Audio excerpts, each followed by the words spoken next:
ఓం మహాగణాధిపతయే నమః. ఓం గురుభ్యో నమః. ఓం శ్రీమాత్రే నమః. అరుణాం కరుణాతరంగితాక్షీం ధృతపాశాంకుశపుష్పబాణచాపాం అనిమాదిభిరావృతాం మయూకైః అహమిత్యేవ విభావయే భవానీం. శ్రీమాత్రే నమః. ప్రేక్షకులకి ఆ లలితాంబిక అమ్మవారి యొక్క అనుగ్రహం పరిపూర్ణంగా కలగాలని మనస్ఫూర్తిగా కోరుకుంటూ మనం ఈరోజు చెప్పుకోబోయే టాపిక్ ఏంటంటే, శుక్రుడు తన ఓన్ హౌస్ న్యాచురల్ సెకండ్ హౌస్లోకి మారుతున్నాడు. అంటే వృషభ రాశిలోకి శుక్రుడు వెళ్తున్నాడు. ఈ శుక్రుడు వృషభంలోకి వెళ్ళడం వల్ల ద్వాదశ లగ్నాల వారికి, ఎందుకంటే శుక్రుడు అక్కడికి వెళ్తున్నాడు అంటే మిగతా గ్రహాల యొక్క కాంబినేషన్లో రిజల్ట్ ఇస్తుంది. మిగతా గ్రహాలు ఎక్కడ ఉన్నాయి మనకి? ఈ జూన్ 28వ తేదీ నుంచి ఆల్మోస్ట్ ఒక 1 మంత్ ఉంటాడు అక్కడ శుక్రుడు. ఎక్కడ ఉంటాయి అంటే క్లియర్లీ వృషభం, మిథునంలో రవి, గురు అండ్ కర్కాటకంలోకి బుధుడు రావడము. అదేవిధంగా చూసుకున్నట్లయితే మీకు ఇక్కడ అంటే ఇప్పుడు ప్రజెంట్ దీంతో కలిసి ఉన్నాడు, మిథునంలోనే ఉన్నాడు బుధుడు, కానీ కర్కాటకంలోకి వెళ్తాడు. దాని తర్వాత కుజుడు, కేతువు సింహంలోని, కుంభంలో రాహు, మీనంలో శని ఉన్నాడు. అయితే శుక్రుడు ఓన్ హౌస్లో ఉన్నప్పుడు ద్వాదశ లగ్నాల వారికి, లగ్నం తెలియదండి అంటే రాశి హ్యాపీగా చూసుకోవచ్చు, అందులో ఎటువంటి ఇబ్బంది లేదు. ఎటువంటి మంచి ఫలితాలు ఉన్నాయి? శుక్రుడు మరి ఓన్ హౌస్లో ఉన్నప్పుడు ఏదైనా కొన్ని రాసులకి, కొన్ని భావాలకి ఇబ్బందికరమైన ఫలితాలు ఇస్తాడా? ఇస్తే ముఖ్యంగా ఎటువంటి జాగ్రత్తలు తీసుకోవాలనేటువంటి విషయాలను మనం తెలుసుకుందాం. సింహలగ్నము, సింహరాశి. సింహం వారికి మీకు శుక్రుడు దశమ స్థానంలో సంచరిస్తున్నాడు. బ్యాంకింగ్ సెక్టార్స్, లగ్జరీ రిలేటెడ్ సంబంధించిన, ఫ్యాషన్ రిలేటెడ్ సంబంధించిన, ఫైనాన్స్ రంగాలు, ఇటువంటి రంగాలలో ఉద్యోగం కోసం ప్రయత్నం చేసేటువంటి వరకు, లేదా వాహన రంగాలు, ఏపీఎస్ఆర్టీసీ కావచ్చు, రైలు కావచ్చు, ఫ్లైట్లో కావచ్చు, అంటే ఏదైనా సరే వాహన రంగాల్లో మీ యొక్క ఉద్యోగం కోసం ప్రయత్నం చేసేటువంటి వారికి ఇక్కడ బాగుందని చెప్పాలి. కాకపోతే సింహలగ్నం కానీ సింహరాశి వారి కానీ రాశిలో కుజుడు, కేతు ఉన్నారు. ఎప్పుడైతే రాశిలో కుజుడు, కేతు ఉన్నారో, ఈ కుజుడు 4వ అధిపతి మరియు 9వ అధిపతి. కేతువు ఈ లగ్నాలకి ఇద్దరు శుభులైనప్పటికీ ఆ ఎనర్జీస్ కలవడం అనేటువంటిది కొంచెం నీరసాన్ని, శక్తి లేనట్టుగా ఉండడాన్ని, వీటిని ఇస్తూ ఉంటుంది సింహం వారికి.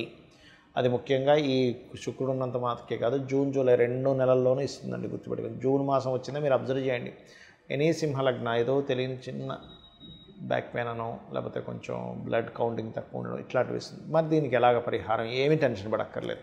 చక్కగా మీరు నవగ్రహాల్లో కుజకేతు గ్రహాల దగ్గర దీపారాధన చేయండి. లేదా ఇక్కడ మీరు సుబ్రహ్మణ్యేశ్వర స్వామి ఆలయాలు, లేదా హనుమత్ ఆలయము, గణపతి ఆలయము మీకు దగ్గరలో ఉన్నట్లయితే రోజు ఒక్కసారి వెళ్ళొస్తూ ఉండండి. ఆ ఎనర్జీ మిమ్మల్ని చాలా మటుకు కాపాడుతుంది. అదేవిధంగా ఒక స్త్రీ మూలకంగా కూడా ఉద్యోగం వచ్చే అవకాశం ఉంటుంది దశమంలో శుక్రుడు ఉన్నందుకు. అంటే ఎవరైనా మాకు తెలిసిన వాళ్ళు, ఫ్రెండ్స్ కానీ, భార్య మూలకంగా కానీ వాళ్ళు ఏదైనా సపోర్ట్ చేయడం, తద్వారా ఉద్యోగ అవకాశాలు రావడం అనేటువంటివి కూడా బలంగా చూపిస్తున్నాయి. ఇక మరొక విషయం ఏంటంటే, ఇక్కడ శుక్రుడు దశమంలో ఉన్నప్పుడు కొంతవరకు ఫైనాన్షియల్ గ్రోత్ కూడా పెంచుతాడు, అందులో ఎటువంటి సందేహం లేదు. ధనం రావడం, ధనపరంగా కొంతవరకు కలిసి రావడం, ఇటువంటివన్నీ కూడా మీకు గోచరిస్తున్నాయి. ఇక మీరు నిత్యము చేయవలసిన దేవతారాధన, దక్షిణామూర్తి యొక్క ఆరాధన, దత్తాత్రేయుడి యొక్క స్తోత్ర పఠనాలు, దిగంబర శ్రీ పాదవల్లభ దిగంబర అనే నామస్మరణ చేయండి, అన్ని విధాలు బాగుంటుంది.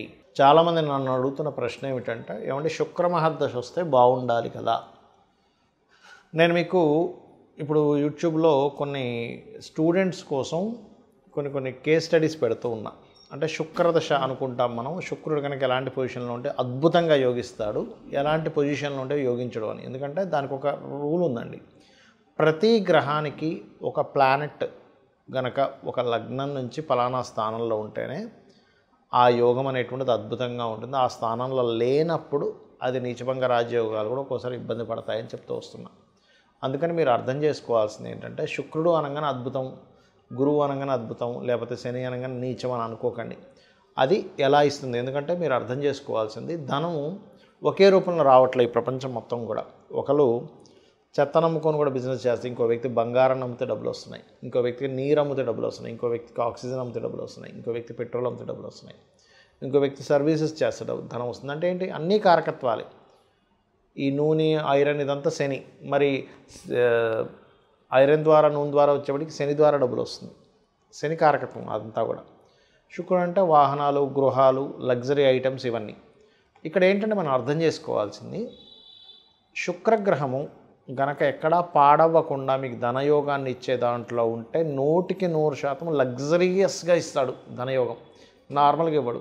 ఇప్పుడు చూడండి, ధనం వస్తే దాన్ని అనుభవించే యోగం కూడా ఉంటుంది. చూడండి, కొంతమంది డబ్బులు వస్తాయి కొంతమందికి, కానీ ఏమీ అసలు ఇల్లు పెద్దగా చూడడానికి అంత గొప్పగా ఉండదు, పెద్దగా ఏమీ లగ్జరీ వస్త్రాలు కొనుక్కోరు, లగ్జరీగా హోటల్స్కి వెళ్ళి పెద్ద పెద్ద ఎంజాయ్ చేయడం ఏమీ ఉండదు, అసలు చాలా నార్మల్ లైఫ్ అనుభవిస్తుంటారు. ఎందుకు అంటే అక్కడ ఇచ్చేది శుక్రుడు కాదు.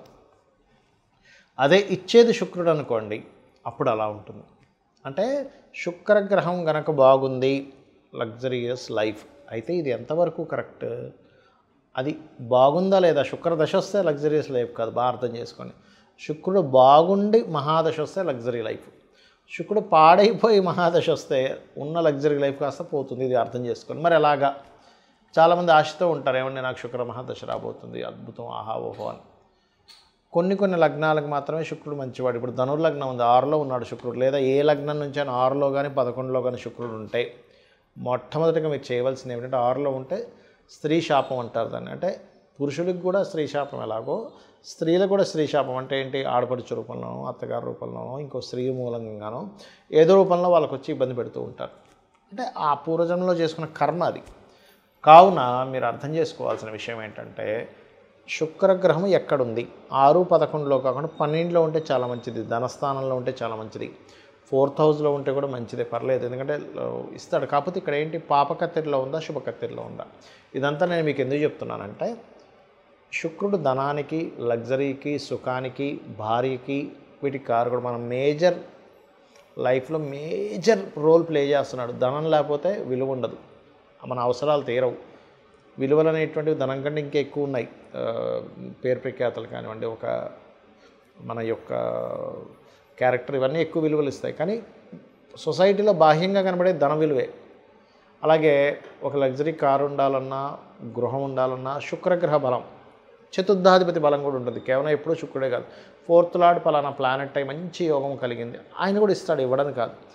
కానీ శుక్రుడిచ్చే లగ్జరీ ఈజ్ డిఫరెంట్. కాబట్టి శుక్రగ్రహం యొక్క బలం మీకు పెరగాలి అంటే మీరు చేయవలసింది ఏంటో చెప్తాను.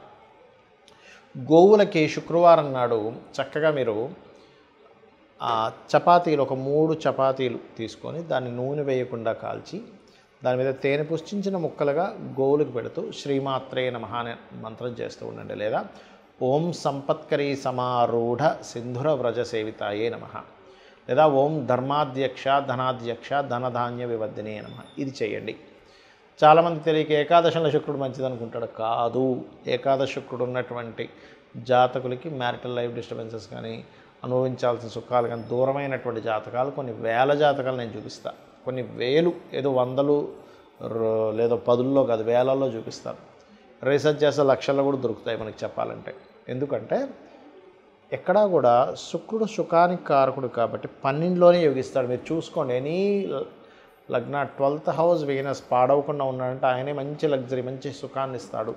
సుఖకారకుడు, ఏ కారకుడు ఎక్కడ ఉంటే ఏమి ఇస్తాడు? 12th హౌస్కి నెగేటింగ్లో ఉంటే ఇవ్వడు. ఇది బాగా అర్థం చేసుకోండి. ఇది చాలా చాలా చాలా ఇంపార్టెంట్ అయినటువంటి విషయం గుర్తుపెట్టుకోండి. శుక్రుడి విషయంలో, అందరి విషయాల్లో కాదు. మిగతా గ్రహాలు ఏవైనా సరే 12లో యోగించమంటారు, కానీ ఇక్కడ మనం దేశకాలమాన పరిస్థితులను అర్థం చేసుకుంటూ వెళ్ళాలి. 12లో ఉండే గ్రహాలు ఒకప్పుడు అంటే అయ్యో మనిషి దేశదిమ్మరి అయిపోతాడు, ఎందుకు పనికి రాకుండా పోతాడు. ఇప్పుడు ఏంటి, ఒక మనిషి ఆ దేశంలోనే కాకుండా ప్రపంచ దేశాలు మొత్తం తిరిగి వస్తున్నాడు. కాబట్టి విదేశీ యోగాలు ఉంటాయి. ఆ 12లో ఉండే గ్రహాలకే ధనయోగం పడితే విదేశాల్లోనే ధనయోగం ఉంటుంది. ఇది మనం అర్థం చేసుకోవాలి. ఇక శుక్రుడి యొక్క స్థితిగతులు బాగోపోయినా మీకు మంచి చక్కటి ఫలితాలు రావంటే అమ్మవారి ఆరాధన మించింది మరొకటి లేదు.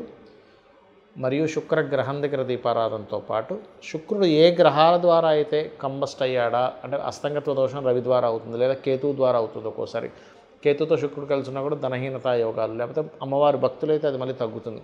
కాబట్టి గణపతి ఆలయాలకు వెళ్ళడము, కేతు రవి లేదా ఏ పాపగ్రహాల మధ్య ఉన్నాడో ఆ పాపగ్రహాలకు సంబంధించినటువంటి గ్రహాల దగ్గర దీపారాధన చేయడం చేయండి. అన్ని విధాలా మీకు బాగుంటుంది. శ్రీమాత్రే నమః.